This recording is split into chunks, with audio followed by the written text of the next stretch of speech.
우리가 지금 히브리서의 말씀을 계속해서 보고 있습니다. 히브리서의 말씀이 어떻게 시작이 했는지, 그러니까 왜 히브리서의 저자는 이 말씀을 기록할 수밖에 없었는지 우리가 계속해서 들었습니다. 신앙의 박해 시대, 우리나라로 치면은 일제 시대가 되겠죠. 예, 그때 신앙을 지키려고, 정절을 지키려고 하면 순교할 수밖에 없었던 시대. 그러나 그 시대보다도 더 험악한 그런 시대를 이 당시 히브리서가 쓰여질 당시는 그런 시대였습니다. 하나님의 백성들을 부르는 다른 별칭이 있어요. 지금 그건 우리에게도 해당합니다. 뭐냐면 순례자라는 거예요. 그렇죠? 우리를 순례자라고 얘기합니다. 순례의 길을 떠난 사람들, 먼 길을 기약 없이 떠나는 사람들, 도상에서 무슨 일을 만날지 모르는 사람들, 이 순례자들이에요. 순례자의 필수적인 자격 요건이 있습니다. 하나님 백성으로서의 순례자를 얘기하는 거예요. 일반 다른 순례자를 얘기하는 게 아니라 믿음의 순례의 길을 떠난 자들의 자격 요건. 첫째, 그 길을 떠나도록 하신 분에 대한 전적인 믿음. 그분에 대한, 떠나게 하신 분에 대한 전적인 믿음이 없으면 갈 수 없죠. 가다 멈추게 되죠. 둘째는 이 길 끝에는 반드시 약속된 종착점이 있다라는 것. 그 믿음, 종착점이 있다는 믿음이 없으면 어떻게 살 수 있을까요? 못 삽니다. 그거는 안 됩니다. 세 번째는 이 길을 걷는 것이 결코 헛되지 않다라는 믿음. 때로는 너무 허무한 것 같고 헛된 것 같아 보이는 이 길이지만, 그러나 이 길은 결코 헛된 길이 아니다라는 그 믿음. 이 길을 하나님께서 반드시 인도하신다는 믿음. 반드시 인도하신다는 그 믿음. 성령이 우리를 인도하십니다. 다섯 번째는 하나님은 자신의 약속을 저버리는 분이 아니시다라는 믿음. 절대로 하나님은 믿음을 저버리는, 약속을 저버리는 그런 분이 아니시다라는 믿음. 요게 있어야 우리가 순례의 길을 갈 수 있어요. 마지막으로 여섯 번째, 하나님은 신실하신 분, 믿을 만한 분이란 얘기예요. 믿을 만한 분이라는 그 믿음, 그게 없으면 우리는 순례의 길을 떠날 수 없습니다. 공통점이 뭐죠? 제가 빼놓지 않고 얘기했던, 그렇죠, 믿음. 순례의 길을 떠나는 하나님 백성들에게 있어서 이 믿음이라고 하는 것은 필수입니다. 이거는 필요 충분 조건이라고 얘기해도 과언이 아니에요. 이것만 있으면 돼요. 사실은 그것만 있으면 안 돼요. 더 많은 게 있어야 되지만 이게 그만큼 중요한 요소다라는 거예요. 우리 삶에 있어서, 믿음의 삶에 있어서. 그렇다면 믿음이 무엇인가? 믿음을 다른 말로 신뢰라고 얘기하죠. 신뢰한다라는 것을, 그 말을 쓰면 우리가 어떤 이미지가 박혀 있냐면, 우리의 인간의 지정의 중에 의지적인 측면에 대한 얘기잖아요. 그 믿음이라는 게 내가 의지적으로 신뢰하는 거 아니에요? 그 상대를. 이런 게 강하게 내포되어 있는 표현이에요, 믿음이라는 말이. 그런데 크리스찬들에게 있어서 믿음이란 뭐냐라는 거죠. 그 내 의지적인 측면이 강하게 내포되어 있는 이것이 어디에 작동하느냐라는 거예요. 하나님의 성실하심과 자비하심을 배경으로 할 때, 하나님의 성실하심, 자비하심, 이거에 대해서 우리의 믿음이 발동하는 거죠. 이게 크리스찬의 믿음이죠. 만약에 대상이 없어요? 그러면 우리가 믿는다고 얘기를 할 수 있을까요? 믿음이라는 말을, 신뢰라는 말을. 아이가 이렇게 좀 높은 데에서, 두세 살짜리 아이가 좀 높은 데서 이렇게 뛰려고 합니다. 누가 받아줄까요? 부모가 받아주겠죠. 부모가 손 벌리고 있으면요, 그게 어떤 높이라도 그냥 뛰어요. 아이들은 신기하죠. 자기 키보다 2배 되는 곳에서도요, 엄마가 이렇게 하면은 그냥 와요. 근데 여러분 2배 되는 높이에서 한번 해보세요. 여러분이 키 2배 되는 높이로 올라갔다는 얘기는요, 3배 되는 위치에서 눈으로 본다는 얘기예요. 여러분 키 3배 되는 위치라고 하면 150만 잡아도 4m 50이에요. 그럼 4m 50이면 여기 넘어가요. 여러분 4m 50이 상당히 높습니다. 2층 보통 건물 지을 때 보세요. 요거 난간 있죠? 요게 1층이에요. 요 위가 2층이에요. 그러니까 4m 50이라는 건 2층 위에서 이렇게 밑에 보는 거예요. 뛸 수 있어요? 밑에서 부모님이 이렇게 한다고 여러분 뛸 수 있어요? 안 돼요. 근데 아이들은 뛰어요. 대상이 있어요. 신뢰의 대상이 있기 때문에 그런 거예요. 그럼 우리는 없냐? 우리도 있지요. 있는데 머리를 쓰잖아요. 그러니까 안 되는 거예요. 아이들은 머리 안 써요. 그냥 있으면 뛰어요. 우리 기독교인의 믿음이란 뭐냐? 이건 존재적인 믿음을 얘기하는 게 아니에요. 무슨 얘기냐면 하나님이 계시다. 단순히 그걸 말하는 게 아니에요. 대상에 대한 믿음을 얘기하는 거예요. 대상의 어떠함에 대한 걸 얘기하는 거예요. 내 하나님은 성실하시고 아주 자비로운 분이시다 라는 그걸 말하는 거예요. 만약에 하나님에게 자비가 없다. 자비가 없어요. 무자비한 거죠. 하나님이 무자비하신 분이다. 그러면 여러분 하나님 믿겠어요? 못 믿죠? 무서워요. 무자비한 분인데 내가 조금만 뭐 하면 그냥 가차없이 그냥 쳐버리실 거 아니에요. 무자비한 분이면. 그러면 그 하나님에 대해서 내가 믿습니다라는 이런 말을 쓸 수가 없어요.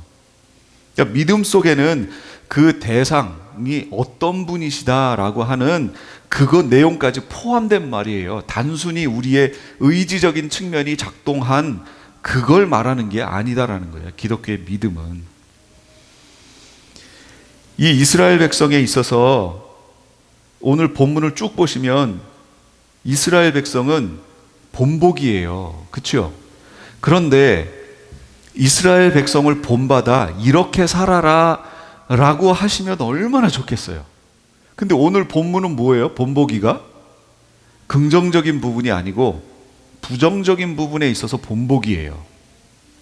불순종했다 그 얘기예요. 이스라엘 민족이. 하나님께서는 자기 백성과 맺은 언약에 대해서 절대로 변하지 않는 마음과 그것을 충실하게 지켜나가십니다. 그렇죠? 하나님은 그런 분이에요. 그런데 이 하나님이 우리에게 성경에 뭐라고 하시냐면 나는 너희의 하나님이 되고 너희는 내 백성이 될 것이다. 이렇게 얘기하셨어요. 이거를 11번을 이 문장으로 얘기하셨어요. 신구약을 통틀어 제가 찾아보니까 11번 나는 너희의 하나님이 되고 너희는 내 백성이 될 것이다 라고 얘기하셨어요. 11번을. 근데 이 11번을 어디에서 주로 말씀하셨냐면 예레미야하고 에스겔서에서 그 두 군데에서 반 이상을 얘기하셨어요. 이 똑같은 문구를. 그때 너희는 나는 너희의 하나님이 되고 너희는 내 백성이 될 것이다. 이렇게. 근데 여러분 예레미야하고 에스겔서의 내용이 뭔데요? 크게 보면 예레미야서는 너희 바벨론에 포로된다. 이스라엘에게 너희 바벨론 포로된다. 포로돼야 된다. 그거 얘기하는 거예요 지금. 그리고 포로돼 가는 과정을 예레미야가 다 본 거예요. 그러니까 예레미야 애가를 또 쓴 거죠. 그 부분에 대해서. 자기 민족이 나라도 없어지고 다 뿔뿔이 흩어지고 어떤 유대인 민족은 바벨론에 포로되는 것, 그 광경을 보면서 지금 이 내용을 얘기하는 거예요. 나는 너희의 하나님이 되고 너희는 내 백성이 될 것이다. 여러분 이게 말이 돼요? 에스겔서는요. 에스겔은 아예 포로로 바벨론에 끌려가 있는 상황이 거기에서 쓰여진 게 에스겔서예요. 에스겔은 지금 바벨론의 포로로 와 있는 상태예요. 저기 나라가 없어요. 자기 나라 없어요. 성전도 다 파괴됐어요. 그 상황에서 지금 이거 쓰는 거예요. 나는 너희의 하나님이 되고 너희는 내 백성이 될 것이다. 하나님의 이 말씀을 받아서 쓰는 거예요. 전하는 거예요. 진짜 소망할 수 없는 그런 상황이죠. 포로잖아요, 지금 포로기. 아니, 다른 상황에 있으면서 하나님이 다독이면서 그렇게 얘기하셨으면 네, 할 수 있는데, 지금은 아예 잘 있던 나라도 없고 이 성전도 파괴된 상태에서 지금 다른 나라의 속국으로 그것도 자발적으로 온 게 아니라 끌려서 지금 이렇게 와가지고 있는 상태에, 거기에서 나는 너희의 하나님이 되고 너희는 내 백성이 될 것이다, 이렇게 얘기하신 거예요. 그들에 대해서 이스라엘 사람들이 반응을 보입니다. 광야에서도 똑같이 그랬어요. 광야에서도. 오늘은 광야 얘기인데, 광야에서도 똑같이 이렇게 말씀하시는 하나님께 대해서 이스라엘 사람들이 반응을 합니다. 이스라엘 사람들이 믿음이 없었나요? 있었죠. 근데 오늘 본문 끝에는 뭐라 그래요? 본문 끝에 아니, 믿지 않았는데 어떻게 또 애굽을 했어요. 출발을 해서 광야까지 들어와요. 믿지 않는데. 믿으니까 들어왔을 거 아니에요. 안 믿고 친구 따라 강남 간 건가요? 옆집 간다니까 나도 혼자 남을 수 없어, 쫓아가야지, 이러고 온 건가요? 아니요. 그거 고린도전서 10장 가보세요. 다 물 아래에서 홍해 갈라진 거 얘기하는 거예요. 거기에서 세례를 받았고 물속에 들어갔다 나온 거잖아요. 다 세례 받았다고 지금 우리에게 하는 거랑 똑같이 표현하고 있어요. 바울이 다 물속에서 세례 받았다, 이렇게 표현해요. 이들 믿음의 행진을 시작한 사람들이에요, 이스라엘은. 그래서 약속의 땅으로 가기 위해 광야로 들어왔던 거예요. 그런데 우리가 말하는 믿음이 뭐냐, 성경에서 말씀하고 있는 믿음이 대체 뭐냐, 이거죠. 이걸 생각해 봐야 돼요. 아까 얘기했던 것처럼 이 이스라엘 사람들은 스스로 믿음이 있다고 생각했어요. 근데 그들이 갖고 있는 믿음은 이런 믿음이었어요. 조금 유식하게 표현하면 존재론적 믿음이에요. 존재론적. 무슨 얘기냐면, 하나님이 살아계시다, 하나님이 이 천지 만물을 만드셨다, 하나님은 지금도 여기 살아서 역사하시는 분이다, 이 믿음이었다는 거예요. 그 믿음이 잘못됐나요? 잘못된 믿음 아니지요. 그냥 존재론적. 무슨 얘기냐면, 하나님을 믿긴 믿었는데 하나님의 존재를 믿은 거예요. 그럼 기독교의 믿음은 뭘까요? 여기서 더 나가서 그분이 바로 나의 창조자이고 나의 구원자이고 나의 보호자라는 믿음을 얘기하는 거예요. 막연히 그냥 하나님이 살아계시다, 이 믿음은 이 교회 밖에 있는 사람들 중에도 갖고 있는 사람들이 있어요. 그렇죠? 얼마든지 있어요. 뉴에이지 무브먼트 하는 사람들 중에는요, 신이 살아계시다 믿는 사람들 다예요, 다. 힌두교는요, 신이 많아서 문제지 신이 없다고 얘기하는 사람들이 없어요. 신이 상당히 많다, 여기도 있고 저기도 있고, 이것도 신이고 저것도 신이고, 장독대 신이 있고 뭐 무슨 신이 있고, 엄청 많은 거죠. 인도뿐 아니라 일본 같은 경우 국민의 숫자보다 신이 많아요. 참나. 그래서 어떤 예언기도 하시는 그 전도사님 계신데, 그분은 영적으로 이렇게 열려있는 분인데, 일본 전도만 갔다 오면 더러운 영들이 이렇게 묻어서 온대요.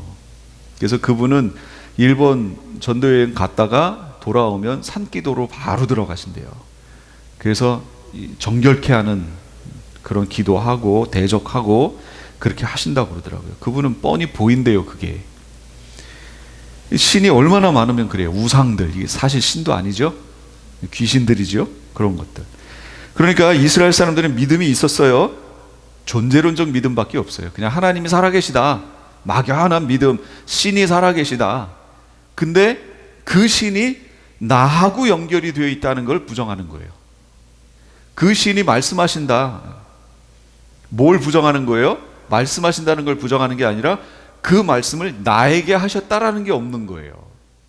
이스라엘 사람들이 그랬다는 거지요. 그러니까 신이 살아계시니까 그 신이 가자 그러니까 가긴 갔는데 그 신하고 나랑 무슨 상관이냐는 거예요. 자기들이 만드는 거예요, 신을. 또 이게 이스라엘 사람들의 신앙이었다는 거죠. 그러면 우리는요, 우리의 신앙은 어떠냐는 거예요. 여기 지금 하나님이 살아계시다라는 거 안 믿는 분은 없죠. 그걸 안 믿는다는 얘기는 무신론자라는 얘기예요. 신은 없다라는 걸 얘기하는 거예요. 여기 무신론자 없으실 거예요, 분명히. 다 신은 살아계시다라고, 하나님은 살아계시다. 이 하나님이라는 용어가 성경에서는 엘로힘이에요.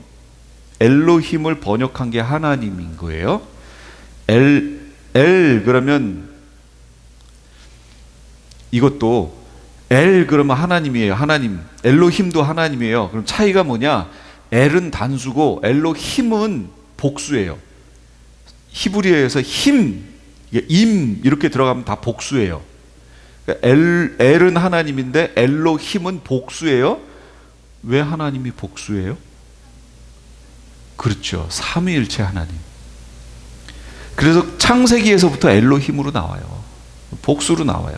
우리는 그런 존재 양식은 이 피조 세계에 없기 때문에 우리는 이해 못해요. 우리는 주님 앞에 가야 이해할 수 있어요. 그 삼위일체는 이해의 이 영역에 있는 게 아니에요. 그냥 믿음의 대상인 거죠. 하나님이 이렇다라고 하셨으니까 아멘 하는 거지, 그걸 저한테 이해할 수 있게 해주세요 이러는 순간 이단으로 넘어가는 거예요. 왜 이단으로 넘어가냐면 그렇게 생긴 존재 양태가 이 피조 세계에는 없기 때문이에요. 그러니까 비슷한 거라도 있으면, 왜 그거 같은 거 있잖아. 왜 계시록에 보면 뭐뭐 같고 이렇게 설명했잖아요. 비슷하니까 이거 같고 했는데, 만약에 여러분 핸드폰을 조선시대에 가가지고 여러분이 타임머신 타고 갔어요. 타임머신 타고 가서 조선시대에 가서 이거를 설명해야 돼요. 여러분 어떻게 설명할 거예요?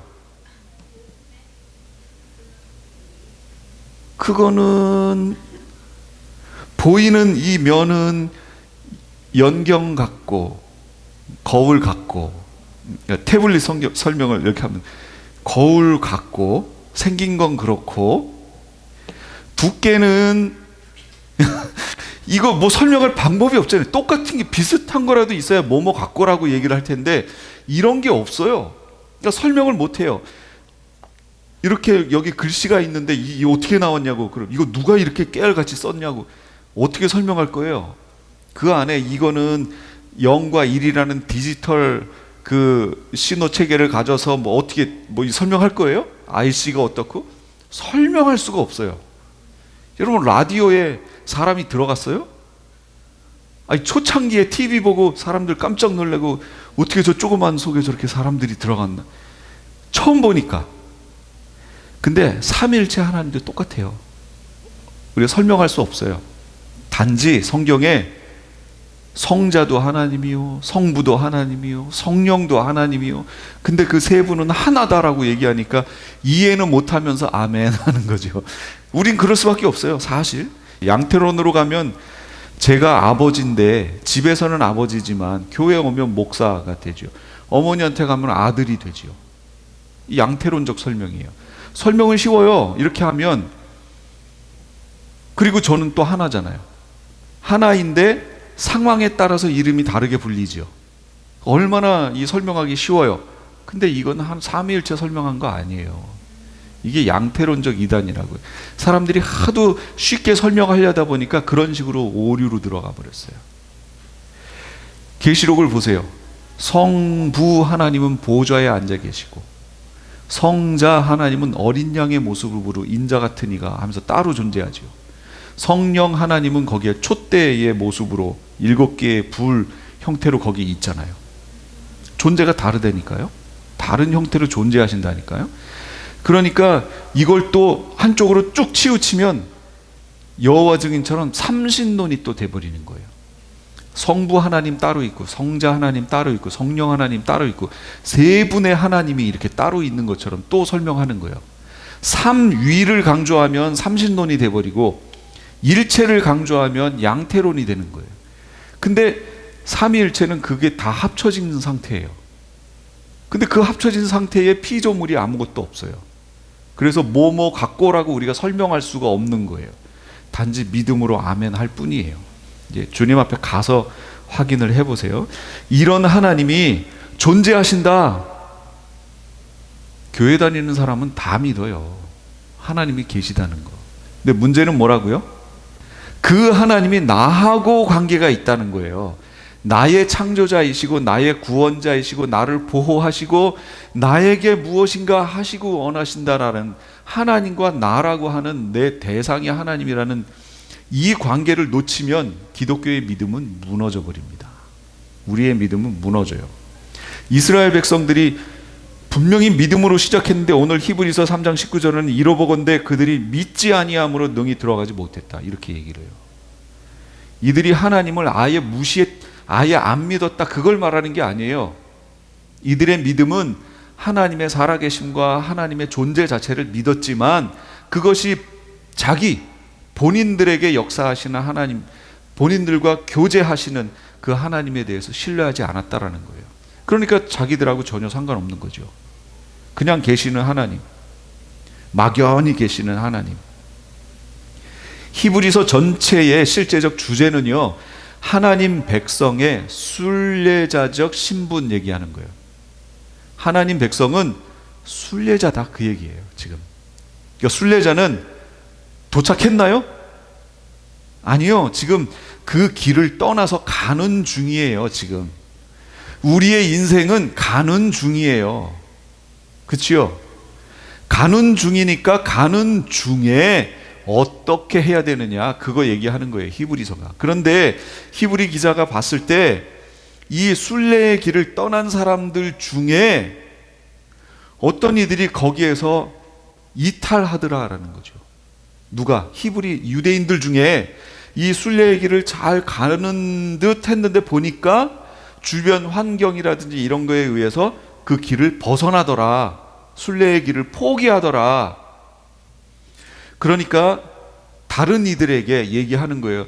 당신들은 이 순례의 길을 끝까지 완성하십시오. 그래서 아까 순례자가 가져야 될 그 필수 조건 중에 반드시 최종 종착지가 있다라는 믿음이 필요하다고 그랬잖아요. 예, 순례자들에게는 최종 종착지가 있다. 그리고 그 종착지에 대한 약속을 가지고 내가 거기 가는데 이 약속을 하나님이 반드시 지켜주신다. 반드시 지켜주신다. 반드시 지켜주신다에 대해서 오해하시면 안 돼요. 내가 어떻게 해도 이 순례의 길을 포기하고 돌아가도 하나님이 그 약속을 끌어다가 지켜주신다, 이런 의미가 아니에요. 약속을 반드시 지켜주신다는 의미는, 여러분, 칼빈주의 교리의 마지막 5번째가 성도의 견인교리라고 얘기했잖아요. 그러면서 견인할 때 뭘 생각하세요?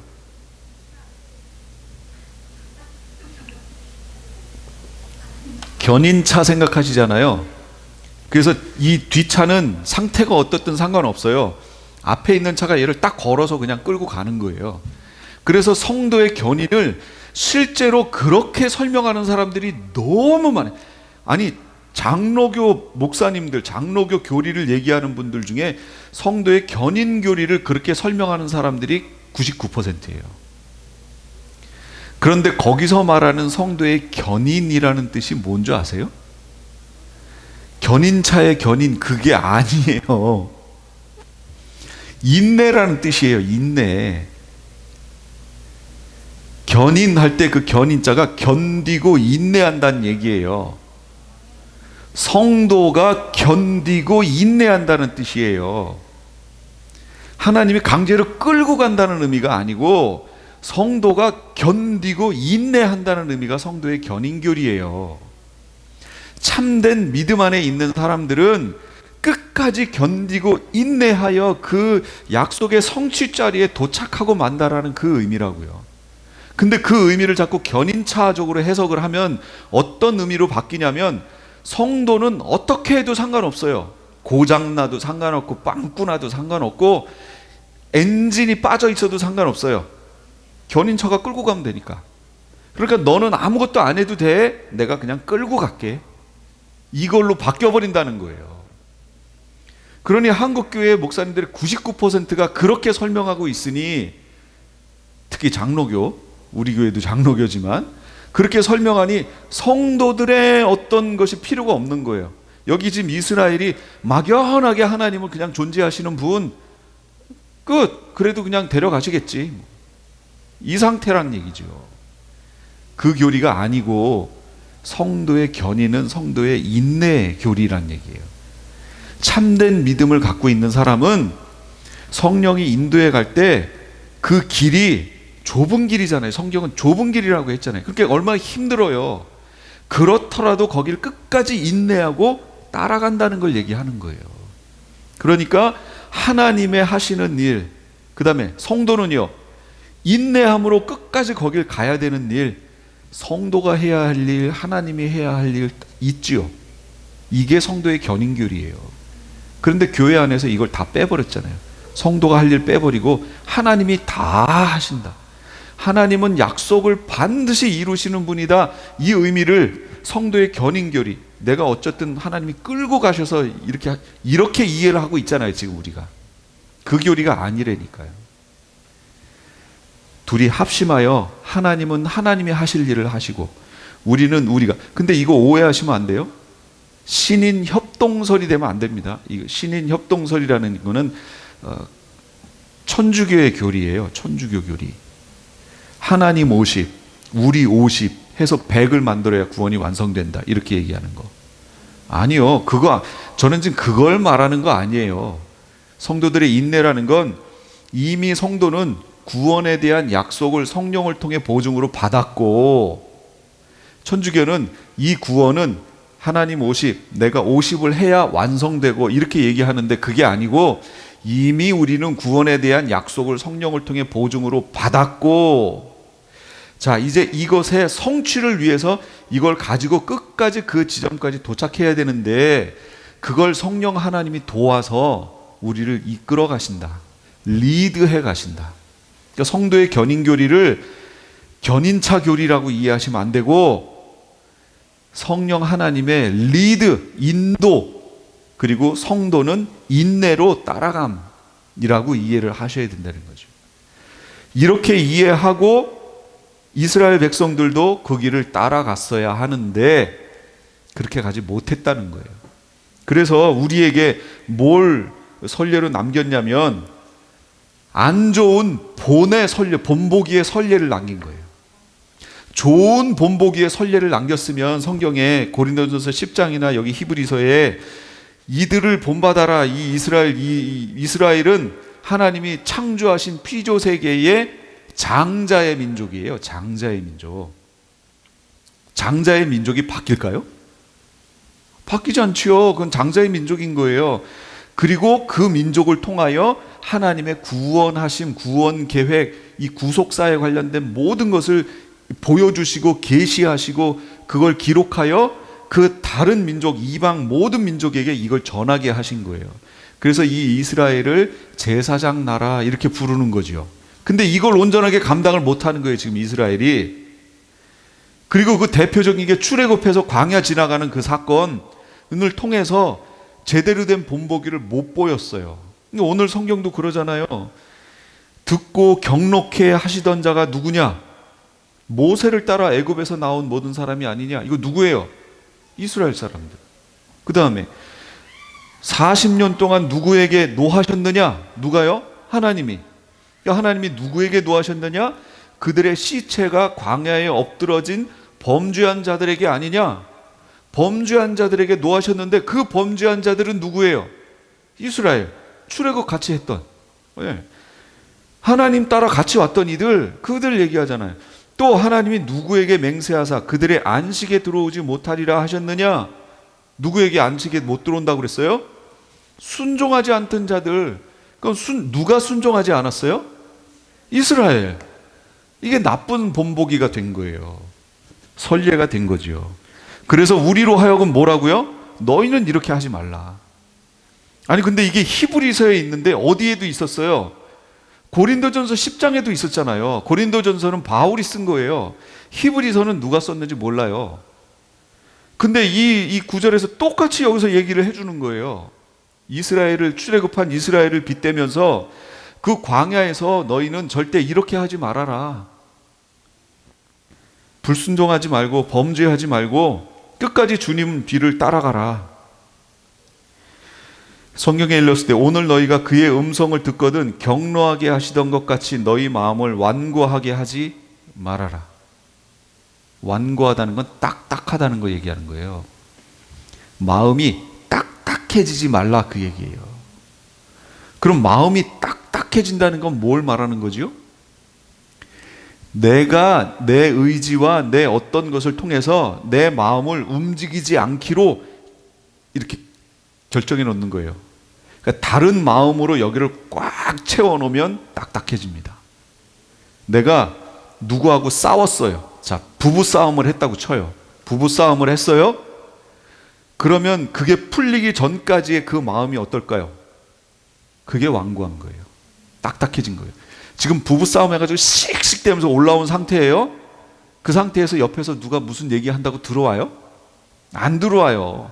내 마음에 이미 꽉 채워진 게 있어서. 이게 완고한 거예요. 꽉 채워지는 거.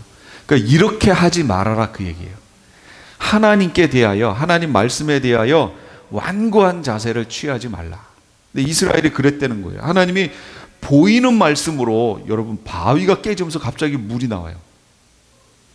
아니 다음날 나갔더니 뭔가가 이렇게 내렸어요. 이게 뭐냐? 히브리어로 만나? 그게 만나예요. 만나의 뜻이 이게 뭐냐? 그 뜻이에요. 나가서 만나? 그랬더니 옆에서 만나? 만나. 그래서 만나가 됐어요. 이게 만나예요. 뭐 그걸 배고프니까 먹을 수밖에 없죠. 광야에 뭐가 있어요? 아니 내가 농사를 지을 수 있어요? 뭘 뿌릴 수 있어요? 뭘 거둘 게 있어야죠. 딱 보면 다 흙인데, 다 흙밖에 없는데 거기 뭐가 있어요?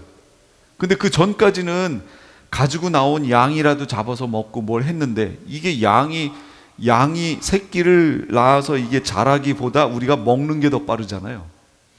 먹을 게 나중에는 제사 드릴 양까지 없어질 것 같아요. 배고프다고 얘기를 해요. 하나님이 만나를 주십니다. 광야잖아요, 광야. 그 광야를 살아가면서 마음이 완고해지면 안 된다는 거죠. 안 됩니다. 그런데 그 광야가 우리에게 있어서 반드시 하나님 말씀은 나에게로 적용을 하셔야 돼요. 이스라엘이 왜 믿음이 없다는 이 책망을 받았어요? 존재론적으로 살아계신 하나님은 인정했어요. 그걸 자기에게 적용 안 해서 문제인 거죠. 그래서 믿음이 없다는 판정을 받고 이 안식에 못 들어간 거죠. 우리도 똑같아요. 말씀을 여기서 똑같이 들어요. 하나님 살아계시지. 하나님은 나는 너희의 하나님이 되고 너희는 내 백성이, 그러니까 하나님 편에서 나는 너희의 하나님이 되고 너희는 내 백성이 될 것이다. 맞지. 근데 본인한테 적용을 하나도 안 하는 거예요. 하나님 말씀이 있는데 무엇을 먹을까, 무엇을 마실까, 무엇을 입을까 걱정하지 말아라. 이것은 다 이방인들이 구하는 거야. 하늘에 계신 너희 아버지께서 너희에게 이 모든 것이 있어야 할 줄을 아시느니라. 그러므로 너희는 먼저 그의 나라와 그의 의를 구해라. 그러면 이 모든 것을 더하실 것이다. 그러니까 그거는 우리가 추구해야 될 내용이 아니고 우리가 추구해야 될 건 하나님 나라와 의인 거예요. 그러면 그런 것들은 하나님이 우리에게 더해 주시는 거죠. 우리의 기도의 내용이 아니고 더해 주시는 내용인 거죠. 그런데 맞아, 그거 하나님 뜻이지. 근데 이제 뭘 안 한다고요? 나에게 적용 안 한다고. 나에게. 그러니까 이거는 잘하는 거죠. 이거 뭐예요? 네. 딱 듣고서 이걸 해가지고 저 사람한테 퍼주고 저 사람한테 퍼주고 저 사람이 들었어야 돼. 아, 왜 그분 안 나왔어? 그분이 들었어야 돼. 이렇게는 하는데 정작 본인한테는 적용을 안 한다는 거예요. 그럼 누구랑 똑같아요? 이스라엘 똑같다는 거예요. 그래서 나중에 판결하시길 뭐라고 그래요? 그들이 믿지 아니함으로 능히 들어가지 못했다. 이 판결 듣는 거예요. 하나님 저 믿는데요? 아니, 네가 믿는 건 그냥 존재 자체를 믿는 거고, 내가 여기서 말하는 거는 그게 너와 연결되어 있다는 걸 믿느냐, 그 얘기를 하시는 거예요, 오늘. 그럼 여기서 안식이 뭐예요? 안식에 들어가지 못했다. 실제 이 유대인들에게는 여기에서 지금 오늘 본문의 내용상 안식에 들어가지 못했다는 내용이 어디 들어가지 못했다는 거예요? 실제적으로? 그렇죠. 가나안에 들어가지 못했다. 눈에 보이는 언어예요. 가나안에 들어가지 못했다. 그런데 그것을 우리에게 지금 말씀하시면서 그걸 안식에 들어가지 못했다, 이렇게 표현하는 거예요. 그러니까 이스라엘이 출애굽해서 홍해를 건너고 세례받고 광야로 넘어와서 가나안 땅에 들어가는 이 여정, 우리 피조 세계의 장자인 이스라엘을 통해서 이걸 보여주신 것은 말세를 만난 우리에게 믿음의 여정을 그대로 보여주신 거예요. 철로 역정인 거예요. 우리가 믿지 않는 데에서 어떤 이유에서든 믿게 됐어요. 그래서 세례를 받았어요. 홍해를 건넜어요.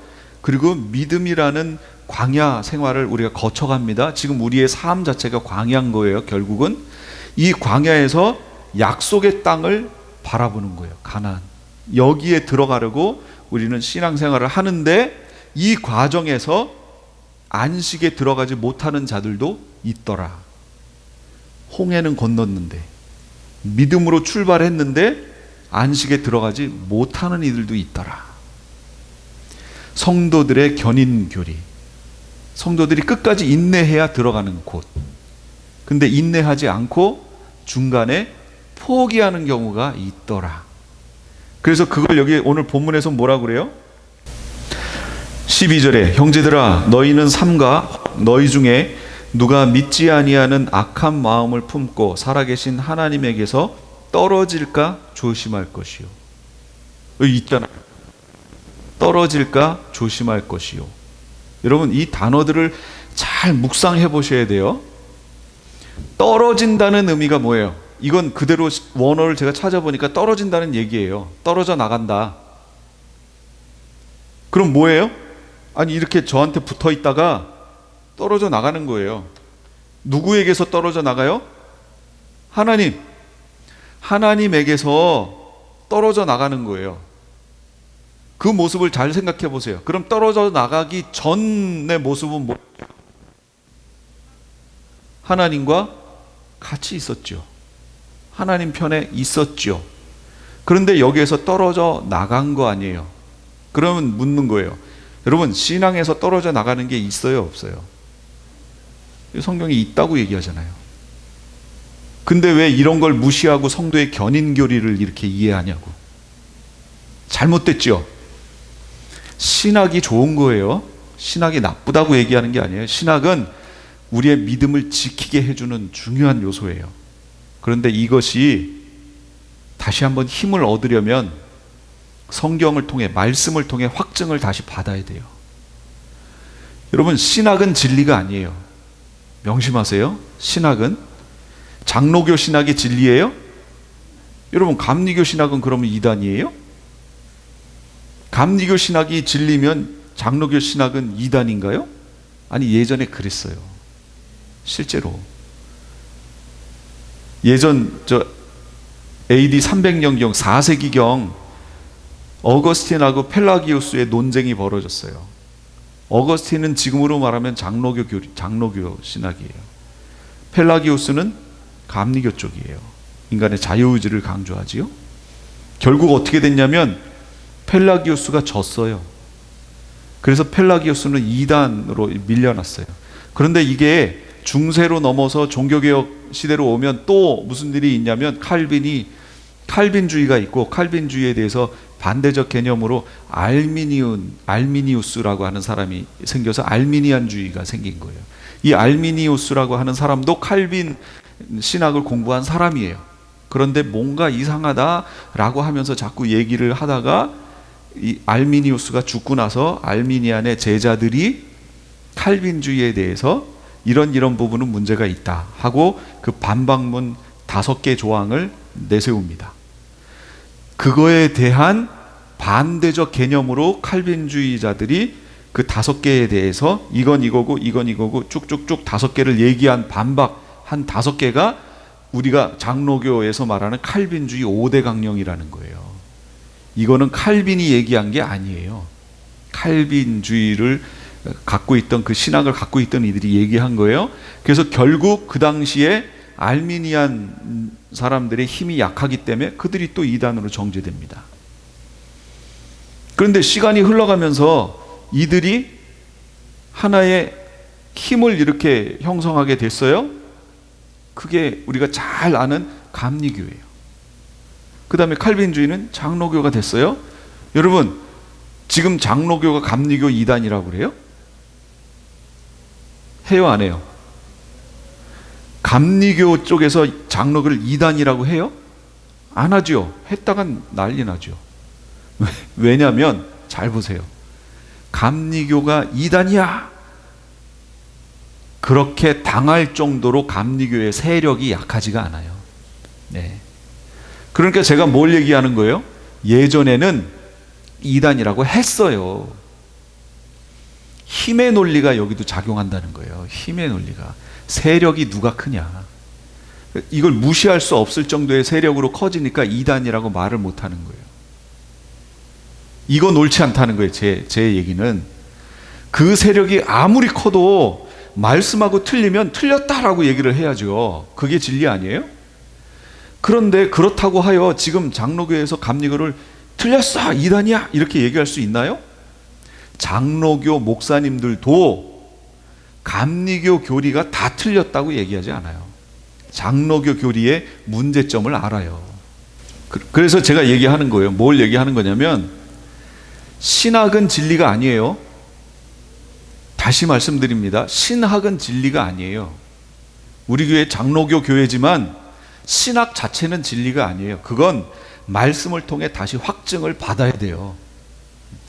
또 신학 자체가 말씀을 보는 눈이기도 한데, 그럼에도 불구하고 성경을 통하여 다시 이 눈이 바뀌어야 되는 거예요. 진리의 눈으로. 그래서 분명히 성경에 떨어질까 조심하라, 그 얘기는 반대급부적으로 뭐예요?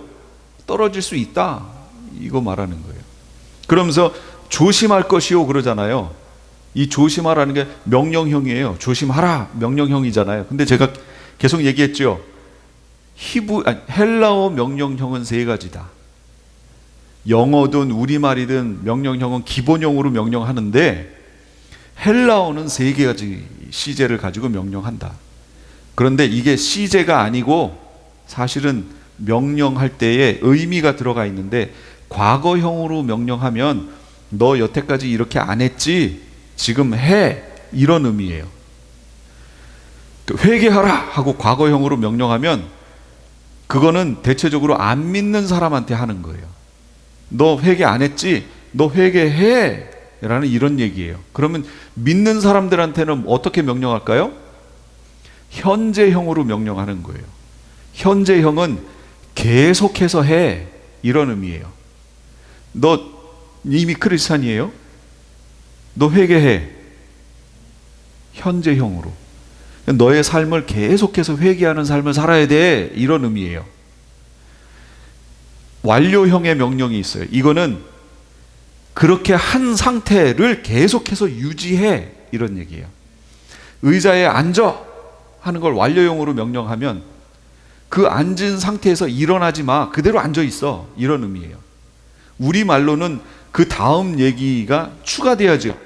근데 헬라어는 그 시제를 가지고 그런 내용을 설명할 수 있는 거예요. 바로. 근데 여기 조심하라 라는 얘기가 시제가 뭘로 되어 있을까요? 이거 현재형으로 되어 있습니다. 그러니까 뭐지요? 믿음의 삶을 살아가는, 광야라고 하는 믿음의 삶을 살아가는 우리가 하나님에게서 떨어질까 계속해서 조심해야 돼, 이런 얘기예요. 계속해서 조심하라. 이게 지금 원문의 얘기라는 거죠. 그런데 우리를 이렇게 넘어뜨리는 요소가 있습니다. 우리의 마음을 이렇게 완악하게 만드는, 나는 안 하고 싶은데 나의 마음을 완악하게 만드는 그 요소가 있어요. 오늘 본문은 뭐라고 하냐면 그걸 미혹이라고 얘기하는 거예요. 미혹. 누가 미혹하지요? 미혹하는 존재가 있어요. 계시록 20장에 가면 예수님이 재림에 내려오셔서 두 짐승은 잡아다 불못에 넣었는데 마귀는 잡아서 어디로 넣었어요? 무저갱에 넣었어요. 그리고 무저갱에 넣은 이유를 뭐라고 얘기해요? 천년이 차기까지 뭘 하지 못하게요? 그렇죠. 미혹하지 못하게. 그러니까 미혹하는 존재가 미혹시키는 존재가 누구예요? 마귀. 우리가 살아가는 이 광야의 삶이라는 것은 하나님과 우리만의 그 길이 아니라는 거죠. 우리의 삶을, 하나님과 우리의 관계를 이간질시키는 거예요. 이간질. 하나님이 하신 말씀을 우리로 하여금 믿지 못하게 만드는 거예요. 이 미혹이에요. 거짓말이잖아요. 그래서 최초의 미혹을 넘어가 보면 알 거 아니에요. 뭐지요? 아담과 하와. 하와에게 뭐라고 그랬어요? 이거 먹어. 하와가 이렇게 보기에도 지혜롭게 할 만큼 탐스럽게도 생겼어요. 그러니까 너 먹어. 하나님이 이거 먹지 말라고 그랬어. 이거 먹으면 죽을까 하노라. 근데 마귀는 뭐라고 그래요? 아니야. 이거 먹으면 눈이 밝아져서 지혜로워져서 하나님, 선악을 아는 일에 하나님처럼 될까 봐, 네 급이 하나님 급이 될까 봐 하나님이 너를 못 먹게 하신 거야. 너 지금은 하나님 밑에 있지? 네가 이거 먹는 순간 너의 급이 하나님처럼 되는 거야. 하나님 레벨 되는 거야. 미혹이에요. 먹었어요. 그래서 지금 이 모양 이 꼴이잖아요. 지금 이 모양 이 꼴. 그때 하와는요, 죄성이 없었어요. 없었죠. 죄의 성향이 그 육체 속에 없었는데도 불구하고 미혹으로 인하여 넘어갔어요. 그런데 하물며 지금 우리 속에는 죄성이 어때요? 있어요. 있으니 거기에 미혹을 하면 얼마나 잘 넘어가겠어요. 지금 우리가 하나님과의 관계 속에서 하나님이 약속으로 주신 말씀 안에 아주 굳세게 서 있지 못하면 그 틈새로 미혹이 쑥쑥 들어옵니다. 하와에게 했던 것처럼. 그럼 우리는 넘어가는 거예요. 이것을 지금 이스라엘이 본으로 보여줬다는 거예요. 이렇게 넘어가는 모습을, 하나님과 함께 믿음의 여정을 시작했음에도 불구하고 이렇게 됐다는 거예요. 그러니까 우리에게 뭐라고요? 너희는 그렇게 하지 말아라. 미혹받지 않도록 조심해라. 그리고 미혹을 받으면 마음이 완악해진다. 딱딱해진다. 그럼 하나님이 그때 무슨 말씀을 해도, 주의 종이 가서 무슨 말을 해도 이게 안 열려요. 그럼 누구 책임이에요? 본인 책임이죠. 본인이 마음을 완악하게 만들었잖아요. 자유의지, 자기에게 있는 자유의지를 완악하게 하는 데 썼잖아요. 그러니까 책임은 본인 책임이 되는 거지요. 그러니까 그렇게 되지 않도록 조심하라. 그래서 고린도전서 10장에도 너희는 저희와 같이 원망하지 말라. 저희에게 당한 이런 일들이 거울이 되고 또한 말세를 만난 우리의 경계로 기록되었느니라. 이렇게 얘기하는 거예요. 어쩌면 바울하고 이 히브리서 기자가 똑같이 얘기를 지금 여기 하고 있냐, 그 얘기죠. 믿음은 계속적인 신뢰와 순종, 이게 믿음이에요. 중간에 딱 멈추는 순간 그건 이제 믿음이 아니에요. 믿음은 계속적인 거예요. 언제까지요? 주님 만날 때까지. 오늘이라 일컫는 동안에 계속해서 믿음의 삶을 살아야 돼요. 이제 그것을 이 땅에서의 순례의 여정이라고 얘기해요. 순례의 여정은 결국 믿음의 삶을, 믿음의 여정을 얘기하는 거예요. 이건 끝나면 안 돼요. 멈추면 안 돼요. 믿음은 계속적인 거예요. 끝까지 가야 되는 거예요. 그래서 지금 우리로 하여금 끝까지 믿음의 삶을 살라고 지금 이 히브리서 기자는 얘기해 주는 거예요. 근데 이걸 중간에 멈추는 사람들이 있어서 이게 안타까워 히브리서를 썼잖아요. 그래서 우리로 하여금 멈추지 말고 끝까지 가라, 끝까지 가라, 제발 끝까지 가라. 그러면 약속의 성취를 볼 수 있다. 그걸 우리에게 지금 얘기해 줍니다. 그런데 이 가는 여정이 결코 혼자 가는 길이 아니에요. 여러분, 이스라엘 생각해 보세요. 그 광야를 갈 때 하나님이 떠나셨나요? 안 떠나셨어요. 끝까지 따라가시면서 최종 도착할 때, 그 안식에 들어갈 때까지 구름 기둥과 불 기둥으로 인도하셨어요. 여러분, 갈 길을 알고 계세요? 여러분 인생의 갈 길을 하나하나 여러분이 플랜 짜가지고 쫙 글로 가세요? 어떤 사람들은 플랜 짜서 하는 사람들도 있어요, 있기는. 그런데 우리의 인생은 그렇게 갈 수 없어요. 우리가 플랜을 짜도 그건 순식간에 바뀌어요. 일 하나만 생기면 그 플랜 딱 무효가 돼버려요. 그 플랜 짰냐 안 짰냐 그건 중요한 게 아니에요. 내가 지금 오늘이라고 일컫는 지금 동행하고 있냐, 그지? 하나님하고 동행하고 있냐. 성령님이 구름 기둥과 불 기둥으로 나를 인도해 가실 때 내가 지금 동행해서 같이 가고 있냐, 그 얘기예요. 그러니까 하나님의 음성에 귀 기울이는 게 중요하죠. 하나님의 음성에 지금도 끊임없이 우리에게 주님께서는 말씀하십니다. 매일매일 한 걸음 한 걸음, 한순간 한순간 하나님 앞에서 서는 삶. 이것이 인생이라고 하는 순례의 길을 사는 우리에게 필요한 것들이에요. 계속해서 끊임없이 매일매일 한 걸음 한 걸음, 한순간 한순간 끝까지 마귀의 미혹을 이기고 주님 만날 때까지 이 걸음 걸으셔야 됩니다. 중간에 포기하지 마시고 끝까지 믿음의 행진을 하시는 우리 성도님들 다 되시기 바랍니다. 기도하겠습니다.